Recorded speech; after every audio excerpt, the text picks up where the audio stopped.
issue that we're not feeling real and alive. Once again, the pin in the collar flat affect. Okay. Now, the aliveness can't be there. So another way to talk about trauma is that, remember the gap idea. What the baby wanted, what the baby needed, what he got was like a huge gap like that. So they would metaphorize this gap in the Greek myth with this core. The core means heart, soul, core, like core of a person, the heart of a person, the soul of a person. They just simply call them as core. So the princess core on the field, Earth opens up, crack, okay, and she gets zooped away, pulled away.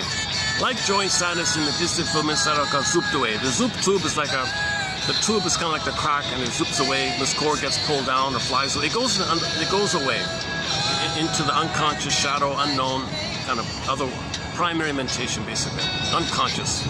Yeah, so now it's not a part of us. It's not available to us. It's not part of us. And they would use the geological metaphor of the crack on the earth, and they would call it like a fault on the earth. So one guy called it a basic fault like that.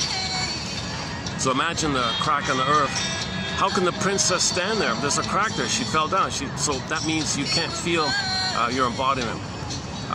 Now, there's a pain by this. So the mercy is the swoon. Emily Dickinson calls the mercy of losing your soul the swoon. So now we're kind of like in a bit of a stupor, a little bit going through the motions of life, in a trance, in a swoon. Now, one guy joked, he said, I never need to drink. I'm always drunk. I'm always in a swoon. So his brain is sending him endorphins all the time from the pain. So he's a little absent-minded. So that just means you're going through the motions of life, sleepwalking through life, feeling that life is passing you by. You're just going through the motions like that. So you're missing a lot like that. Now, in midlife, this comes to your attention. At midlife, you have this hunch that something's missing. And then you begin the audit, the midlife examination period, the midlife scrutiny period, the midlife survey, called the second journey in midlife, or the hero's journey, like that. So the hero's journey means you want to be a detective, get a lantern. Emily Dickinson, I have a lantern out in search for myself. You need night vision. Okay, you need a thread. These quotes can be like a bit of a thread. You need Virgil who guides you, so these quotes have a poetic quality. So you need some kind of guide like that, because you're going into the unconscious, also known as the labyrinth. And not this little simple maze here, this children's maze. It's way more, many dimensions to the labyrinth. It's a huge, vast labyrinth.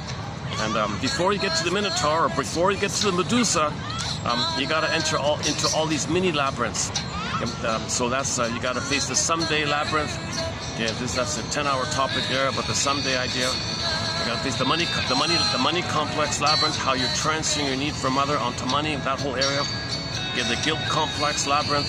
You're not guilty, but we believe we are when we're traumatized. To get along with the mother, we take it upon ourselves that we're in pain, we're guilty, we're dead, we